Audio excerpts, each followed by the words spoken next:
Picture this, standing in a room surrounded by people who call themselves family, and the very person who swore to protect and cherish you decides instead to tear you apart. He makes jokes at your expense, points fingers, and leaves you humiliated while everyone else laughs. But here's where it turns. What he didn't realize was that his own daughter was about to serve him a dose of revenge so sharp it would leave the entire room in stunned silence. It all began on what should have been a normal Sunday dinner, the kind where families gather around the table, share stories, enjoy food, and feel safe. For me, it became the night my husband decided to turn me into his personal punchline. I walked into his parents' living room carrying a tray of lasagna I'd spent hours preparing. The rich aroma of garlic and herbs followed me in, and for a moment, I felt proud of what I had made. His mother acknowledged me with a stiff nod, while his siblings barely lifted their eyes from their glasses. Then came my husband, smirking. "Well, here comes the chef," he announced, clapping his hands so everyone would look. Then, with a mocking grin, he added, "Careful, everyone. Don't eat too much or you might end up with food poisoning. She's no Gordon Ramsay." Laughter erupted around me. My face burned, my smile forced as I set the tray down. On the inside, though, I was breaking. That wasn't just a joke, it was humiliation. And he didn't stop. All evening, he made me the center of his comedy show. She takes forever to get ready, sometimes I swear she's waiting for the mirror to crack. Don't let her drive you anywhere, she could get lost in her own neighborhood. Each remark cut deeper than the last, and the worst part wasn't just his words, it was how his family joined in, laughing, nodding, and even adding their own barbs. I sat there, smiling politely, clutching my wine glass so hard I thought it might break. Inside, I screamed, "Why? Why do you keep doing this? Aren't I supposed to be your partner, not your target?" But, like always, I stayed silent. Or at least I thought I would, until I noticed her. Across the table, my 15-year-old daughter sat quietly, her eyes fixed on me. She wasn't just sad, she was furious. I saw her jaw tighten, her hands clenched under the table. In that instant, it hit me. He wasn't only tearing me down, he was showing her this is what marriage looks like, that this is how women are treated. And she wasn't willing to accept it. Dinner ended, and as usual, the family moved into the living room, drinks in hand, laughter filling the space.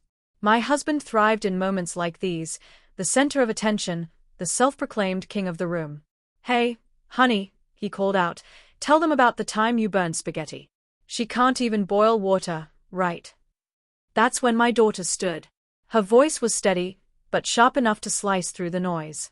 "Actually, Dad, I think I've got a better story." The room went still. She locked eyes with him and said, "Remember last week, when you cried in the garage because Grandma called you lazy? You begged me not to tell Mom.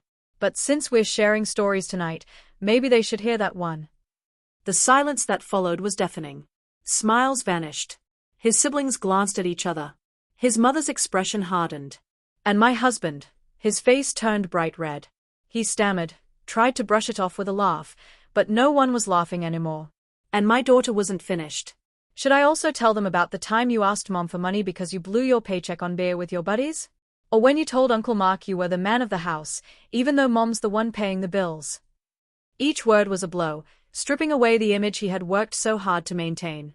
And with every sentence, I felt years of quiet suffering start to lift.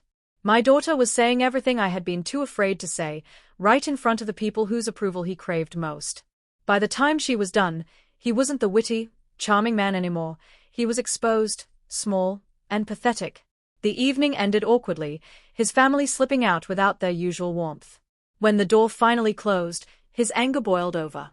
He turned to our daughter and barked, "How dare you embarrass me like that?" She didn't flinch. She looked him dead in the eye and replied, "How dare you embarrass Mom like that?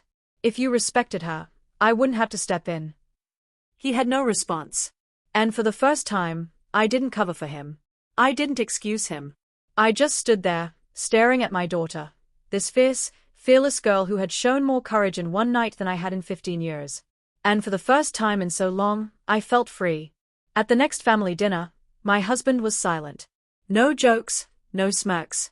His siblings kept their distance, and his mother, who had once treated me with indifference, suddenly spoke to me with respect. His mask had slipped. And now, the ridicule wasn't mine to carry. It was his. Revenge doesn't always come from elaborate plans or carefully crafted schemes. Sometimes it comes from a single voice refusing to be silenced. And in my case, it came from my daughter, the very person he thought would stay quiet, who showed everyone exactly who he was.